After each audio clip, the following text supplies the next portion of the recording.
Hello and welcome to the Museum of Jewish Heritage, a living memorial to the Holocaust. I'm Gabriel Sanders, Public Programs Producer at the museum, and I'm pleased to welcome you to our celebration of Jewish genealogy, heritage, and immigration at the Mishpachah Festival, and more specifically to researching our families, three case studies with Steve Stein, Karen Franklin, and Hadassah Lipsius, in partnership with the Jewish Genealogical Society of New York, and thanks to support from the Battery Park City Authority.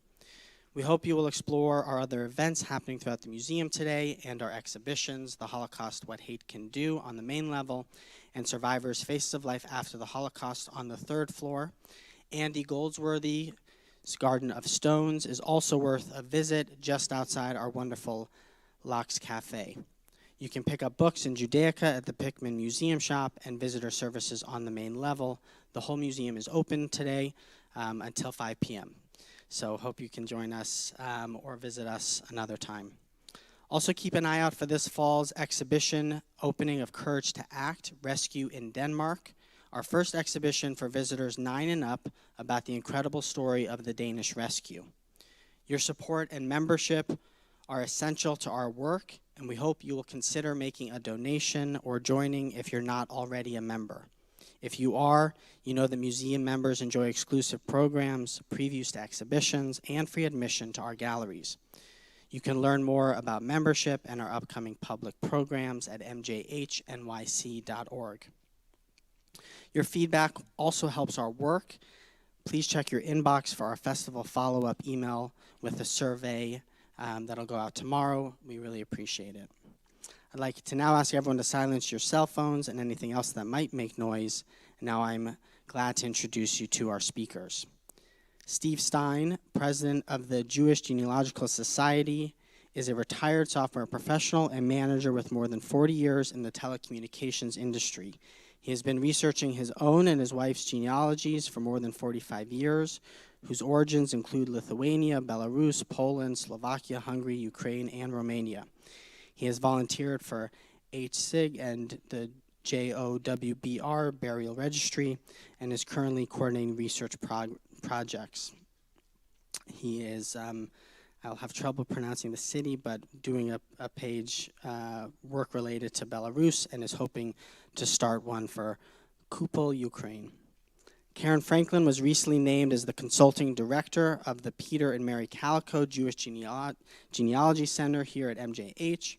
She also serves as Director of Family Research at the Leo Baeck Institute.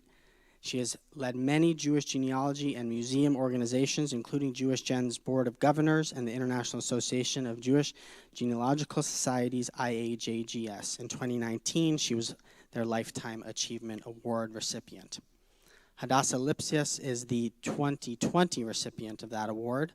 She was co-chair of the 42nd and 26th International Conference on Jewish Genealogy and the program chair for the 2021 and 22 conferences. A longtime member of the Jewish Genealogical Society's Executive Council, she is a board and executive committee member of Jewish Records Indexing Poland and the database manager for the Warzawa, I may need help with that one, research group. I think after this, I've definitely had my share of saying genealogy. I'm pleased to introduce Steve Stein, who will start, and then it'll be one speaker at a time. Please welcome Steve Stein.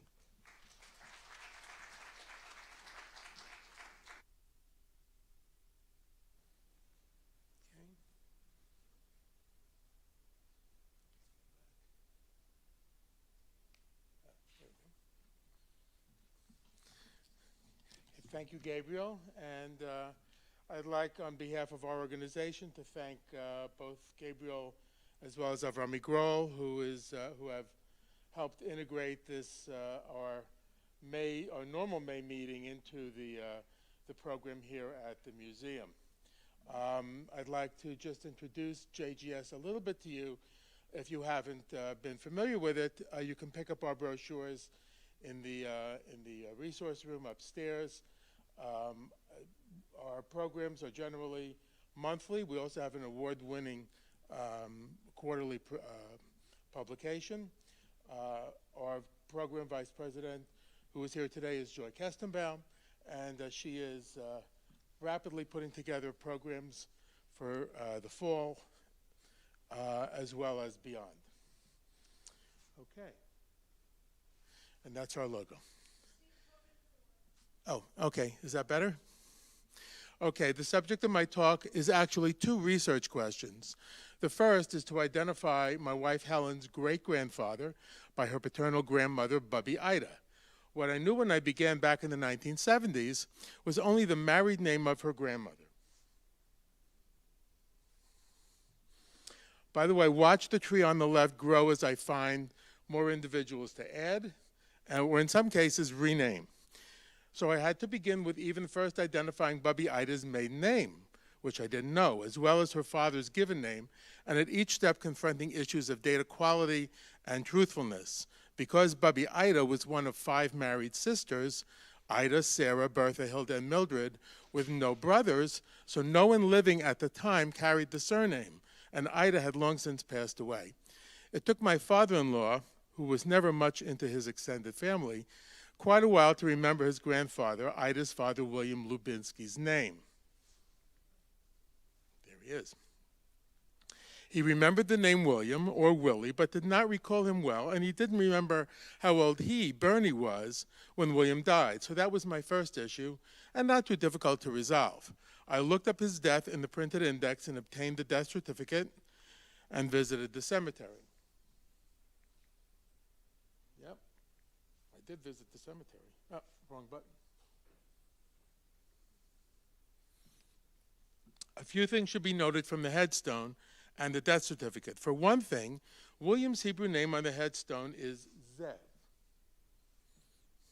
Zev is Hebrew for wolf, and is often the Hebrew version of the Yiddish name Wolf or Velvel, meaning little wolf. When men named Wolf or Velvel in Europe came to America, they often became William or Walter, so there was really no surprise. William died in 1922 when Bernie was only 7, so not surprising that he, Bernie, didn't remember him well. In fact, on Ida's marriage record, her father's name is indeed listed as Velvel. Also notice the facts on William's death certificate.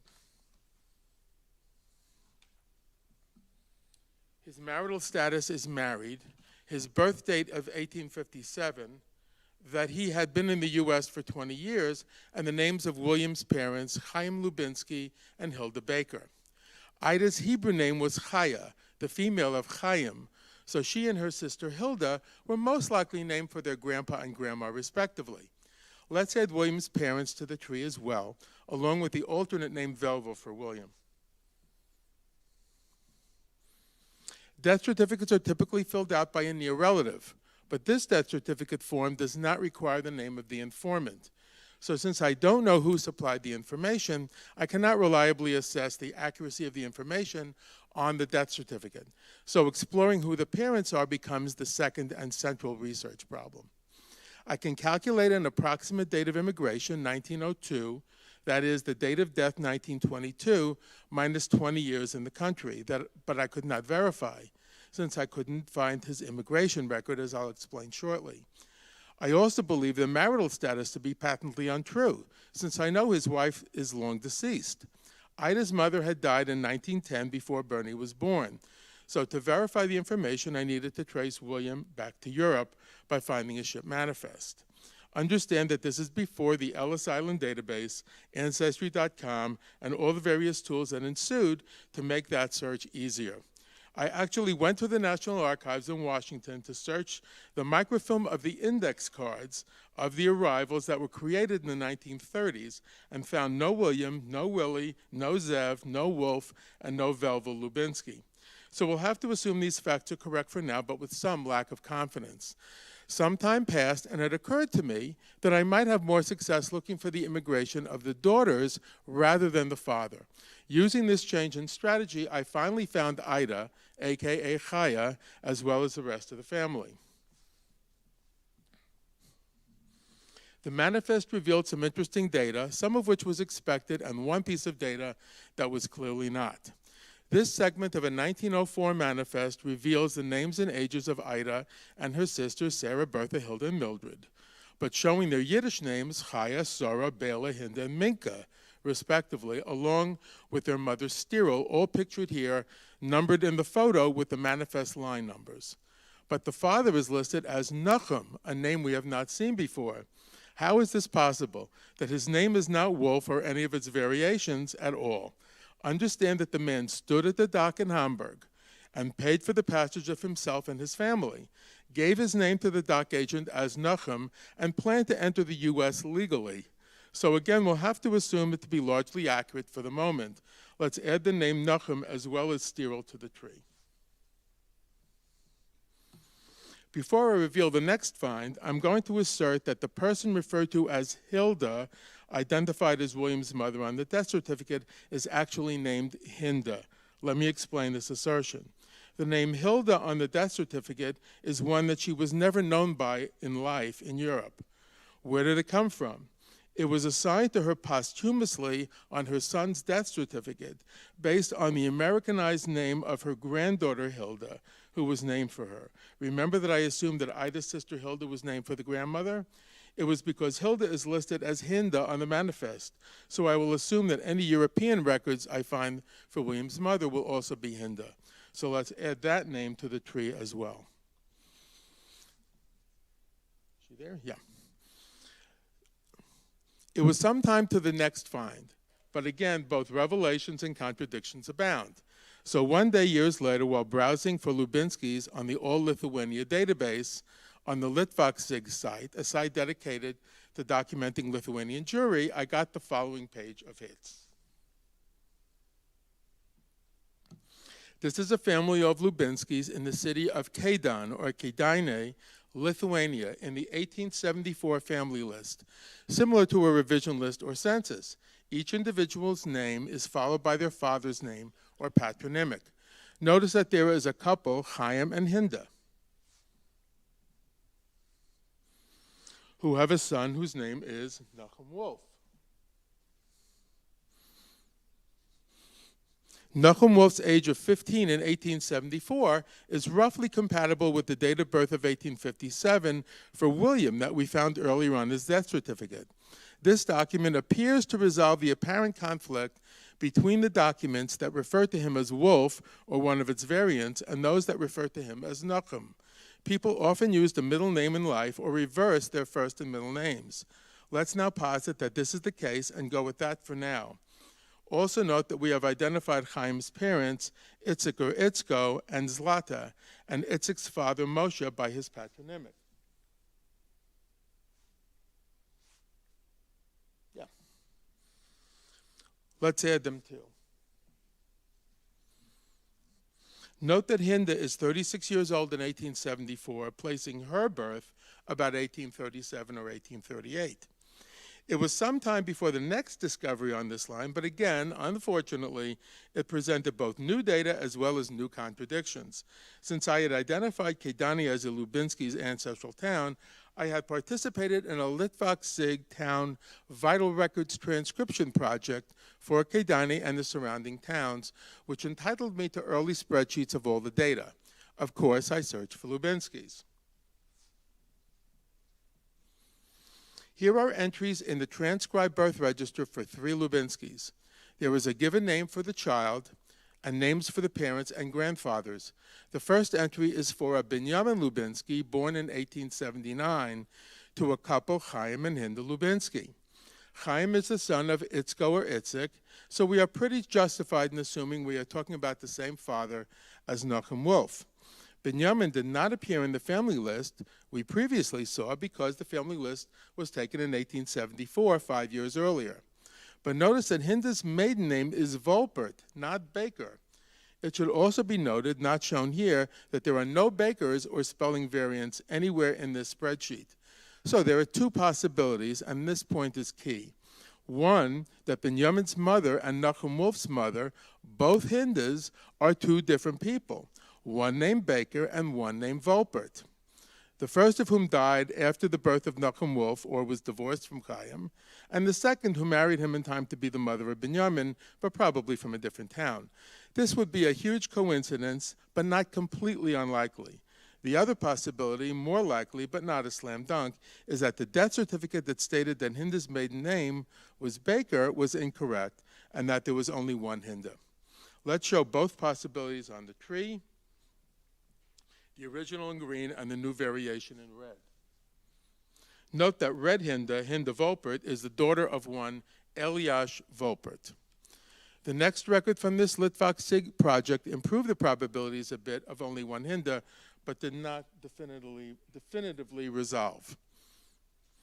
It is from the death register from the same project and shows that Hinda Lubinsky died at the age of 54 in 1891 with a date of birth in 1837. You may recall that the Hinda in the family list on Litvak Sig was also born around that time. So more likely that they are the same person, but they still might not be. It will be a while before we can resolve this discrepancy. I found a number of people on the Jewish Gen Family Finder who were researching Volperts from Lithuania, many with extensive family trees. In fact, there was a consensus among them on the unique individual Eliash Volpert and where he fit in the tree. But these researchers only had Eliash's sons recorded. So we hypothesized that Hinda Volpert might have been the previously unknown daughter of the same Eliash Volpert, since women were often, unfortunately, ignored. One of those researchers suggested that I get Helen to take a DNA test to see if they were related to her. The problem, of course, is since that Eliash Volpert would be Helen's 3 times great-grandfather, his other descendants would be Helen's 5th or 6th cousins. There was no autosomal DNA test that would confirm or refute an endogamous 5th cousin relationship, regardless of the level of match. So even though it was a good excuse to get Helen to take a DNA test, it wouldn't resolve the discrepancy, and it didn't, showing an inconclusive level of match. So fast forward again to a talk I attended many years later. The speaker suggested that wills and probate records would be a good source of genealogical information, and many were readily available on Ancestry. Well, it didn't look like any of my people were wealthy enough to have wills, but maybe Helen's did. So I searched for some of her folks, and guess what? William indeed did have a probate record. Let's take a look. So mostly known information here. The address is the same as on the death certificate. It shows the name of his 5 daughters. At this point, 4 of them are listed with their married names. But wait, he has a wife? Who is Guzzy Lubinsky? And why did no one tell me about her? So you may recall that Bernie provided little information about his grandfather. My very brief phone interview with 2 of Ida's sisters back in the day did not go well. They basically hung up on me in mid-sentence. You may also recall that William's death certificate said he was married, and I didn't believe it. So I guess we'll go with this marriage for now and add Gussie to the tree. I had not previously found William in the 1920 census, but I have a fair number of people that got missed in the census, so I didn't think much of it until that moment. Using the address on the death certificate from 1922 and Steve Morse's census enumeration district tools, I looked again and found them in the 1920 census after all. They had been misrecorded as Dubinsky instead of Lubinsky. He was indeed married as of 1920. So I found the marriage index record entry on Ancestry.com from 1911, a year after his first wife died. Here is his second marriage certificate. Note that William used the given name Wolf, which we have never seen him use as a standalone given name. Note also that his mother's name is Hinda Wolper, close enough to Hinda Volpert, with Hilda instead of Hinda, and Volpert with a V and a T to be a corruption of that. So the woman we thought was Hilda Baker is now assuredly Hinda Volpert. Let's combine the two. So at this point, after what would be called a reasonably exhaustive search, over time we have resolved many discrepancies. The name conflicts for William Lubinsky and all his variants from various original documents. We have reconciled what we thought we knew about his marital status with the documentation and resolved the discrepancy over Hinda's maiden name and why he couldn't be found in the 1920 census. Why was this so difficult aside from his dodginess? In my opinion, this stems from the credibility and reliability of the death certificate. We assumed that it was filled out by a close relative, which at the time we thought would be one of his daughters or perhaps one of his sons-in-law. I now believe it was Gussie, his second wife, who perhaps didn't know much about his background, since she married him in the U.S. as an older adult, with none of his generation around. Surely William's daughters, all of whom were born in Lithuania, and would have known the family, as opposed to his Gussie-come-lately second wife. And I suspected that the mere existence of the probate for an estate of a relatively small sum of $1,500 might indicate some animosity or distance between her and the daughters, perhaps over the money required for the last daughter to get married. This suspicion has since been reinforced by a conversation I had recently with Hilda's daughter-in-law, who told me that the daughters all hated Gussie. In any case, imagine that we had never found out about the existence of the Volpert branch, we would be at a dead end. It turns out we can also find Eliash's father and grandfather as well in the 1816 revision list as a result. Putting them on the tree takes us back even further. As a postscript, this research led to many other discoveries. The revision list revealed that Moshe Lubinsky had another son, and Chaim's brother Zorach came to Louisville, Kentucky, and had more than 200 descendants. Binyamin, his wife, and 3 of his children were murdered in the Holocaust in Kėdainiai in Lithuania, but 2 sons survived and each had descendants. And the Volpert clan that I discovered through the Family Finder is huge as well. And just to review the Genealogical Proof Standard, note that we completed a reasonably exhaustive search and have done our best to resolve the many contradictory pieces of evidence we discovered. Finally, I should point out that after the Kėdainiai Vital Records project, I noted that I had not previously been able to find Nachum Wolf's birth record, though he should have fallen in the time period that was indexed. In preparation for this talk, I decided to take one more look for him, but looked just for Nachum Wolfs in Kėdainiai with no surnames, and found this Litvak database entry as well as the original document. Based on everything else we found, the birth date, the unusual first and middle name combination, I suspect this record is for our Nachum Wolf, but the new discrepancies are puzzling. Though he is listed as Nachum Wolf, the son of Chaim, the text identified as a surname is clearly a patronymic, but not his, rather his father's. And the matronymic Bela is the name of his maternal grandmother, not his mother. Though I don't know whether further investigation will substantially change the conclusions, it just goes to show genealogists are never done. Thank you very much.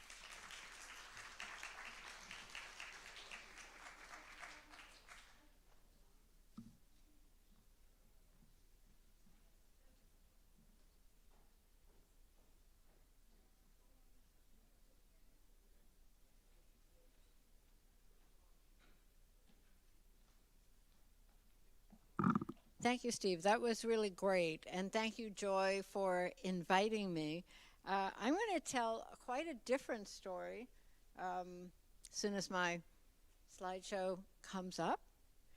This is some work that I did on my mother's family, which had come to the United States in 1840. Now, I began this research in about the time that Jewish Gen was established, 1987. That was the time, as you recall, that Avrami was 4, and I'm not talking about how old I was at that time. Let's see. And did I push it? Let's see. Oh, this. So the question that happened, that I came to, was learning about my great-great-grandmother's brother. And the way,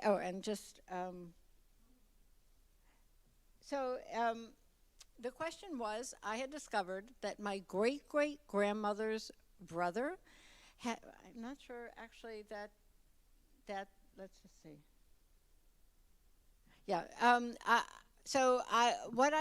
The way this began with a map from Jewish Gen, the family came from Kaiserslautern area, which is in southwest Germany. Now, I started with a question that I had finished with in 1987, which was that my great-great-grandmother was born in Virginia in about 1845, but I did not know where in Virginia. And there were 4 different cities she might have been born in My mother thought it was Petersburg or Fredericksburg.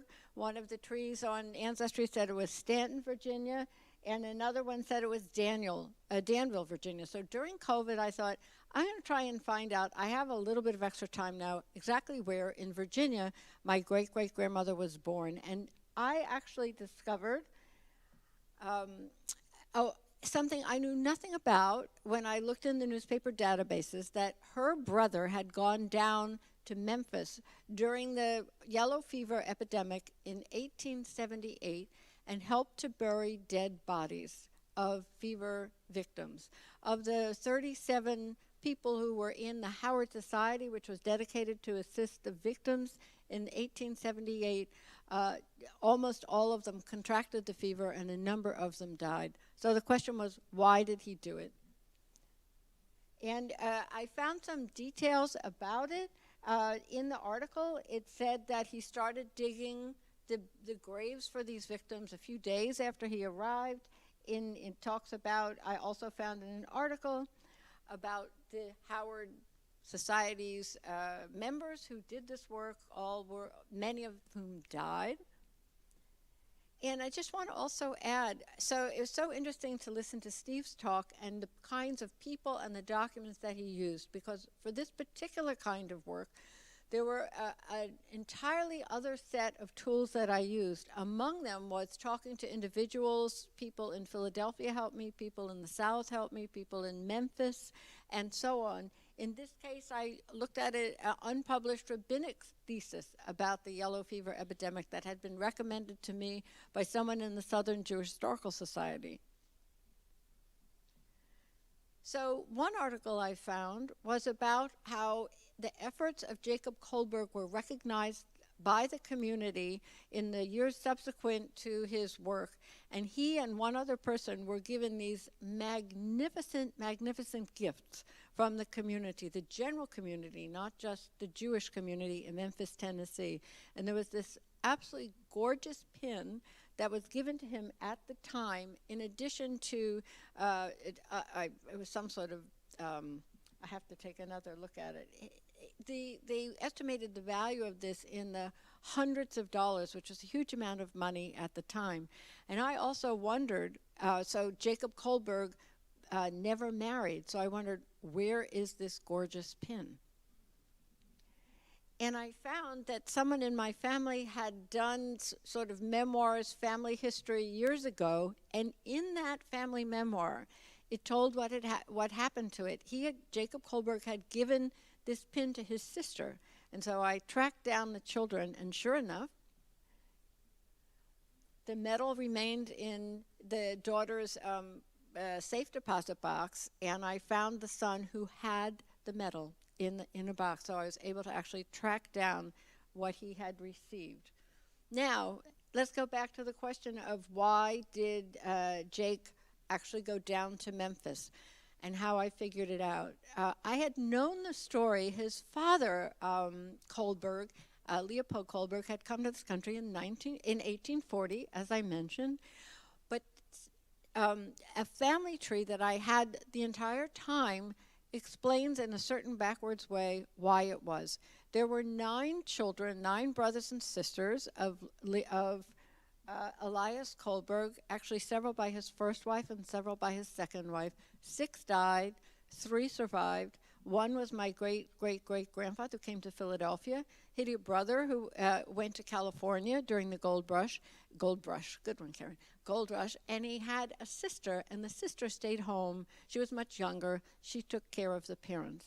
Now, of the 6 brothers and sisters who died, you can see that the dates on the family tree are the 12th of October, 1836, the 28th of October, 1836, the 25th of December, 1836, and the 21st of September, 1836.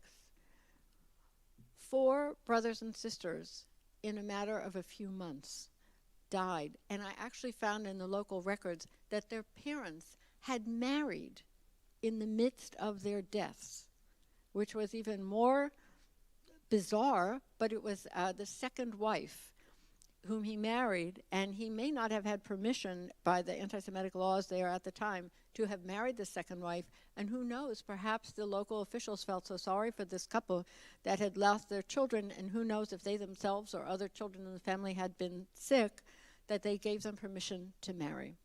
So I learned through further research that there was cholera that had swept through that area in southwest Germany as Napoleon's armies went through the region. And I also, it's interesting because I saw the original records from the town, which not only had records of the deaths of these children, but also a register of all the deaths in the year 1836. And I could compare it to the number of deaths in the years prior and afterwards and see the ravaging of this Jewish population that this cholera caused. And what I had never stopped to think about before, and it suddenly occurred to me, was we talk about collective trauma and the trauma of generations. I had never thought what it must have been like for my great-great-great-grandfather several years after the death of 4 of his siblings to leave his parents and his sister in Germany and come to the United States. And the trauma must have been transferred to his children, to the one son who some years later during another epidemic risked his life to save people. Now, one article that I found stopped me dead in my tracks, because in 1878, right after the summer where the most horrific deaths had occurred, Jacob Kohlberg went back to Philadelphia, where his parents were living, from Memphis, because he lost his father. His father died in November of that year from the fever. I was so stunned and taken aback. His father died the same year that he was down there from the fever. Was that also yellow fever? Did yellow fever extend to Philadelphia? Did his father die? Did he bring his father the fever when he had perhaps been there a few months? And I had to figure out what was really going on. So I took a look at his father's death certificate from November of that year, and I have to say, or October of that year, October 31st, the people in Philadelphia, our colleagues in the Jewish Genealogical Society in Philadelphia, were wonderful. They directed me, there are actually hospital records from the hospital where he died from that period. There were newspaper articles. I contacted all kinds of people as a result of their assistance. He didn't die of yellow fever. He died of malarial fever. So what the heck? There was malaria in Philadelphia at the same time. So I tried to track down and find out how widespread was it, how many people had it, what was the story behind malaria. And I found one article, which I'm sorry is a little unclear, but it seems that malaria was caused, I think, obviously also by insect bites, if I'm not mistaken. And he was living along a creek, and there were 2 places along the creek where there were outbreaks of malarial fever. And how bizarre that his father died of malaria the same year, and how tragic and how life-changing that must have been. So I never did find out where Julia Kohlberg was born, and I got sidetracked into another incredible story, and I'm very grateful for that. So that's it.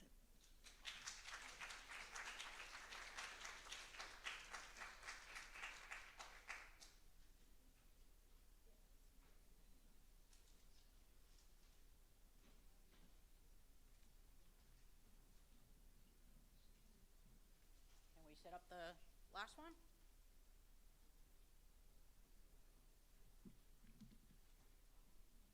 Okay, so my story begins in June 1995 when I went with my father, and my nephew Zev to Montefiore Cemetery in Jenkintown, Pennsylvania, probably not so far away from where Karen grew up. And we went to visit the graves of my father's paternal grandparents. And when we got to my great-grandmother's grave, my father was shocked that her father's name was not listed on the matzeva. Not only that, but her date of death in the Hebrew calendar wasn't there either. And here is Shana Tauba, Lipsius' grave. She died in 1916, or in the Hebrew year 5676.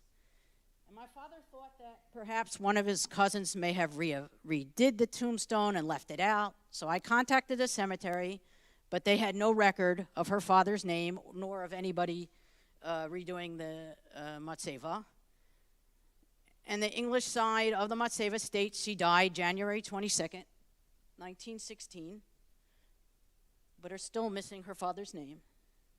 So today, you can actually, though I wrote and called the cemetery today, they actually have a database of their burials on their website.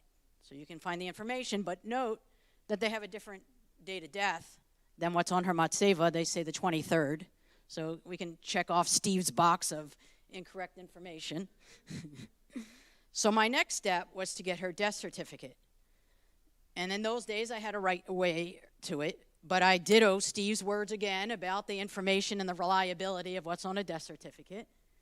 And so when I wrote to the Pennsylvania Department of Health, and today you can actually view that on the Ancestry site, kudos to the Board of Health people there. I assumed they matched it by the date of death and not the other information that I provided. And the death certificate lists her name as Jenny, crosses it out, and then lists it as Esther Lipsius. So I'm assuming that, I know that, I don't know if you, a lot of people, Jenny, Shayna's became Jenny. For some reason, people think that sounds alike when they came to America, but certainly not in Esther. I don't know where it came from, other than it probably sounded like a good Jewish name. And so then I wanted to look at what her father's name was. And it says her father's name was Louis Reuben, and the mother was Anna. So now, in my mind, nobody who never came to America or France ever had the name Louis, right? It's not there. So I'm still looking. So then I'm still missing that name. So I went on my next quest. My grandfather, don't they look dapper? My grandfather, William, a.k.a., see, Wolf, a.k.a. Zev, on the left, was the youngest of 4 boys. His oldest brother, Abraham, on the right, liked to write about the family and their yichus and sent letters to his daughters and nephews about the family. And my father had collected copies of these letters. And so my next step was to see what Uncle Abe wrote. And here's a portion of a letter that he wrote to his nephew, Joe, who was the son of Alex, who lived in Atlanta, Georgia. And the letter is written in May 2nd, 1961. And he writes, "My dear nephew, Joe, I noticed from your letter that you are good-hearted and interested in knowing things. I did not know my grandfathers. I knew only one grandmother, my mother's mother, whose name was Hannah, so that matches the Anna, but still no name. Well, that matches the Anna. So, and here's another letter he wrote May 6, 1961, which I think Joe may have typed up. It says, "My dear nephew Joseph, I will continue to give information about family a little at a time. Does your family have, or did you ever see a photo that was taken 80 years ago before your father was born? This photo contains my father, mother, myself, who I recognize. I was 5 years old, and my brother Mike, who was 1. It was taken at the height of my parents' prosperity. My father and mother are dressed at the height of fashion. They were both beautiful and in style.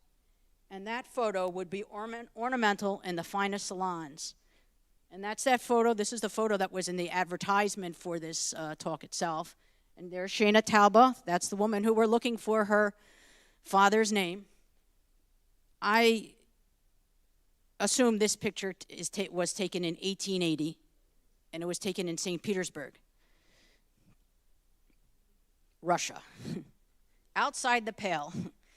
And to continue the letter, he writes, "My grandmother, Hannah Sachs, was a native of Yanishki, Lithuania, where her family resided.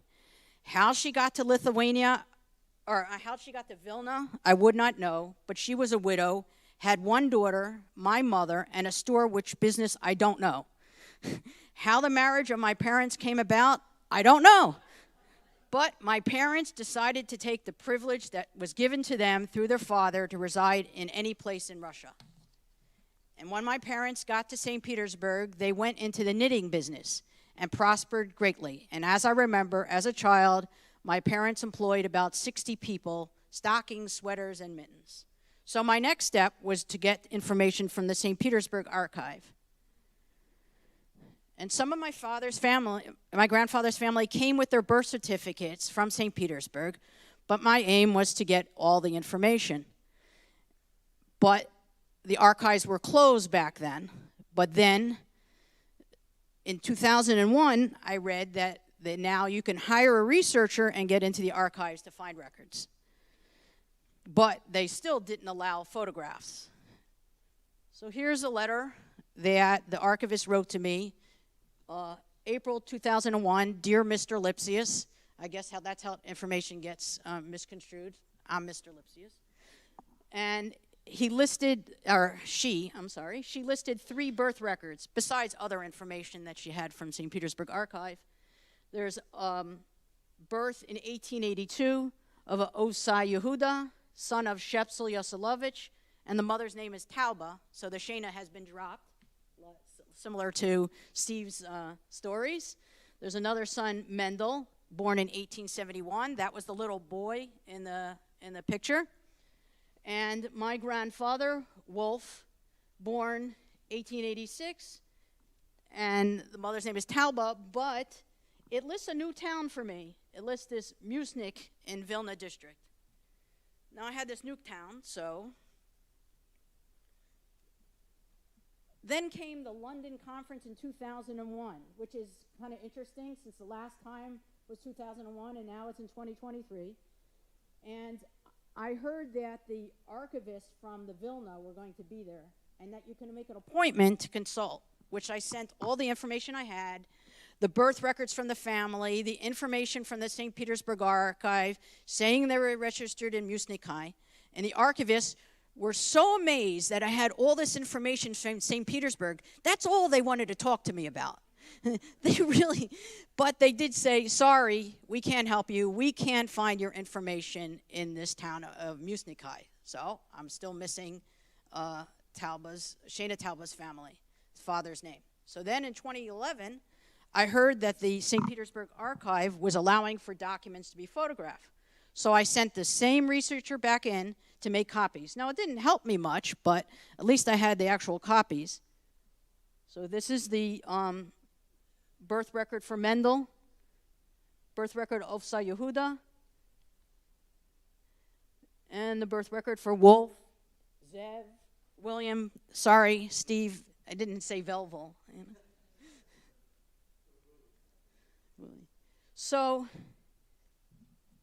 just as even though I still don't have that information, to just digress a little bit, the archives in St. Petersburg now has a website, and I knew the phone number to look it up. And in the spring of 2020, with COVID raging, the archives closed the reading room and said that if you already had an account on their system, that it was available for free so that you can look up records. But they were not issuing new accounts. And I didn't know if I had an account or not, but I pressed that button where you put in your email address and say forgot password, and within minutes, they sent me my password to how to reset my password. So I guess I did have an account. So I was able to look at the same records and information again. So this is from the St. Petersburg archive. You could see they signed me in. And this is the St. Petersburg information, metric books from the birth of Jews. Now, you're going to ask me, can I get there now? And so they do allow you. It's free for anybody if you want to go to St. Petersburg. I don't know who wants to go to St. Petersburg right now. But you can pay, and they have this pay scale of how you can use the records. But there's this little thing called sanctions that we have. And they take in credit cards. So I'm not quite sure if you're living in a country that has sanctions with Russia, if we really can pay through the archives to get to access the records. But back to my search. So I decided to try the Lithuanian route.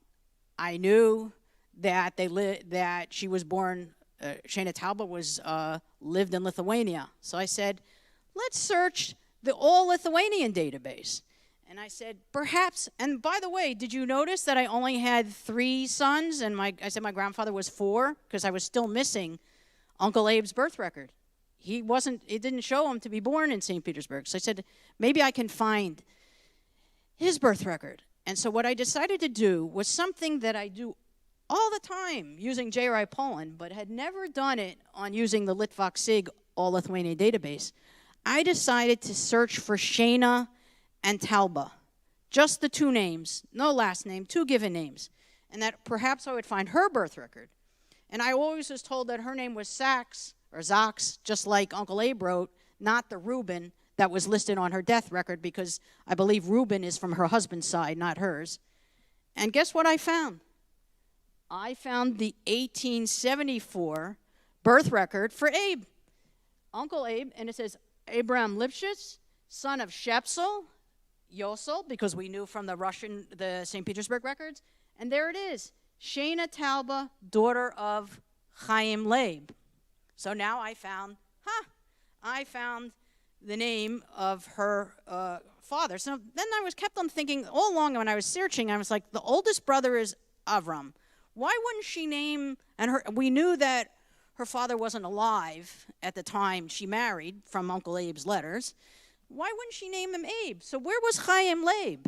And I looked a little further, and sure enough, I found Chaim being born in 1872. So my grandfather really wasn't one of 4, he was one of 5. And so what happened to Chaim Leib? I found Chaim's death record in 1873, that he died from pneumonia, not from malaria. So it took me a long time. I finally found it. Perhaps some of the information was hiding in plain sight. Maybe the archivist in the Vilnius archive could have looked for Vilna, not just Musnik for me. But by the time I had found the information, my father had already passed. And to honor my father, my great-grandmother, and my great-great-grandfather, I decided that I needed to add the information to Shana Talba's Matseva. So in 2016, 100 years after Shana Talba's death, I had it added. And here it states, Shana Talba, Bas, or Bats, depending where you come from, Chaim Leib and Chana. Thank you.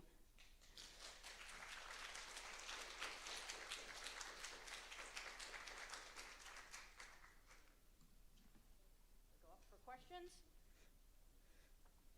Anybody have questions?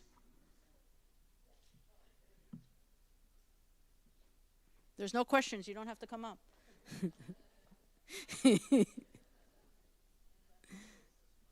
Okay.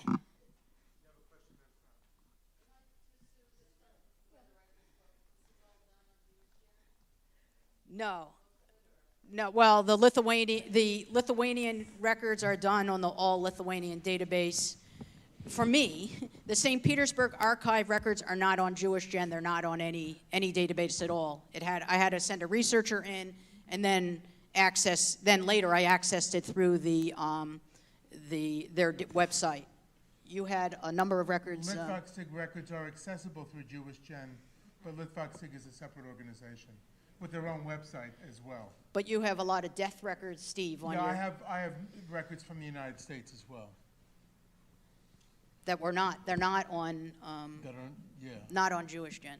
Nor, are most of them through Ancestry? You can find them through Ancestry? Most of them, yeah. And the Holocaust, because I referred at the end to the brother that I showed you the birth record of, that family I found through Yad Vashem's records, because there were pages of testimony for Binyamin, his wife, and 3 of his children. And the person who gave the testimony, identifying them, was one of the 2 sons that survived, that left Lithuania before the war. And Karen, you have basically newspaper documentation. I don't know if this works. Yeah. Yeah. So it was mostly newspaper documentation. It wasn't on Jewish Gen, although the family, I believe the trees are on Jewish Gen or from Ancestry. Yeah.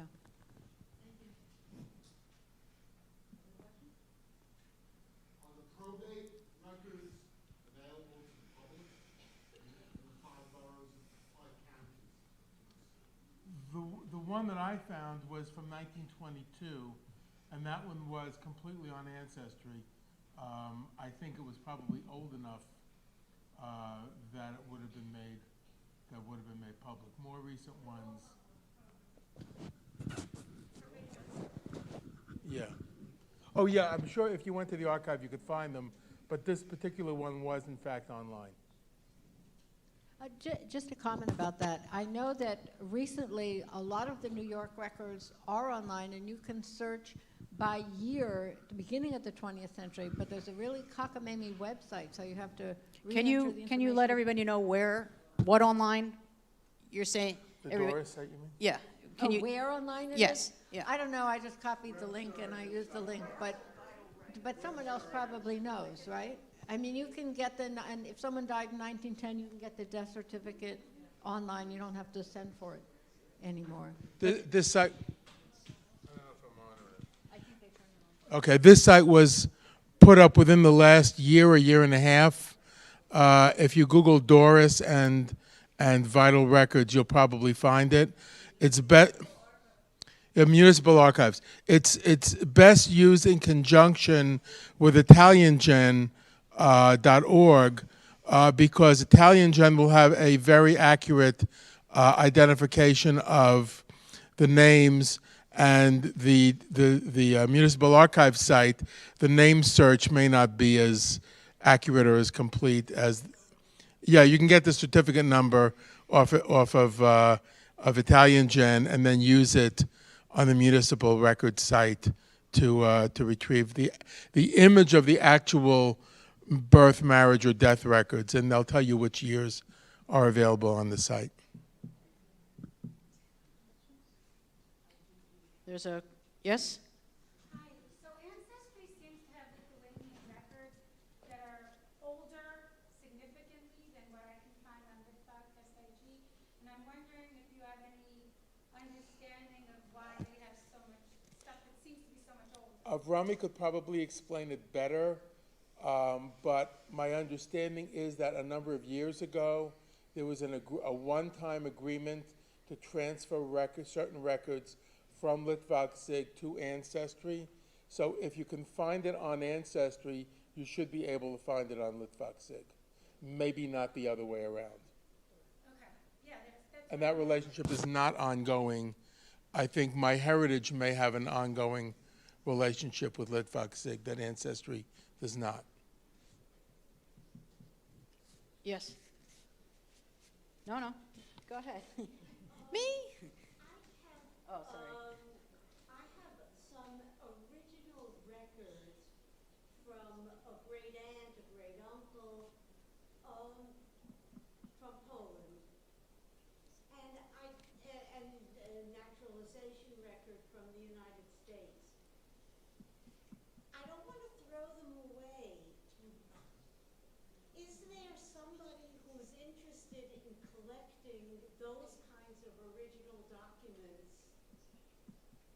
That's They're all right. not in a Repeat the question database. for the tape, for the audience. What do you say? She's saying repeat the question. Oh. Question makes sense? I see, the question is that you have some original documents from Poland or from your family, and you want to know is there anybody who's interested in it? So one thing that could be done, depending on the town, there's a Kahila link, and sometimes individuals put. A Jewish Gen has a section called Kahila links, where each town has its own website and set of websites, and people sometimes put their own family histories or photos from their personal photos on that website, and it could be interesting for other people from the same town to take a look. It's not the original, but it will give life to your original for others, to be helpful to others. These are actually, official documents. Yeah. Some of which I can't read because I don't speak Polish. And I don't know the towns necessarily, but that might be someplace for me to start. A lot of so I do one of my wife's towns, and every once in a while someone will send me pictures from a recent trip to the town, or they will send me photographs of the cemetery there, or they might have a document, and that's a great place if the Kehillah Links webmaster is willing to send it to them and have them post it, because they're really free form. It's not like Litvak's database or anybody's database where you really can't do the onesies. Like your document is not part of a collection, but on a Kehillah Links page, it's possible to do that. Yeah, just one more question. Yeah, go ahead. You want to stand up, maybe? Okay, sure. So I really appreciated, Steve, how, all amazing talks, thank you. But I really appreciated, Steve, how you mentioned the Genealogical Proof Standard in your talk. And I've noticed that I've seen infrequent usage of that terminology and that kind of systematic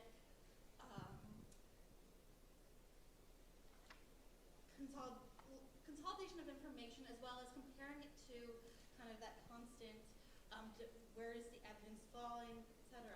And you had linked, I think you had mentioned in your slide that you'd linked on Family Search about the definition of the Genealogical Proof Standard. But I'm wondering if JewishGen or any Jewish-related organizations have put kind of any sort of Jewish-related kind of summary of how people can meet that standard, because I find personally that a lot of people have trouble, either they think that they can't meet it, or they think that it's not really relevant as Jews because these standards were made primarily by non-Jewish Well, the standard is not a Family Search. Family Search reproduced the standard. The standard, I think, was developed by the APG. Yeah. I don't know that it would be any different.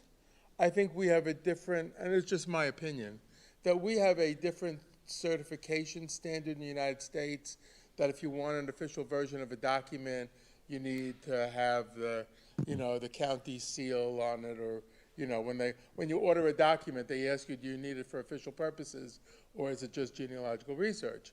I don't think from a genealogical proof standard perspective that really matters all that much, but I don't think it really changes very much for the kind of birth records that Karen found in Germany from the 1800s, or the revision list that you saw somebody put up. They're official documents to the extent that they have inaccuracies in them, as long as you do the research. Like I said, at the end of my last slide could blow my whole theory out of the water, because I found a somewhat contradictory document that I still need to research. But I think Emily Garber gave a talk a couple of years ago on this, which is where I really learned about it. And again, it's you do the best you can, and there is no gold standard. It's more of a you do the best you can type of standard, in my opinion. Thank you. I think our time is up. They didn't yank us out, but I think our time is up.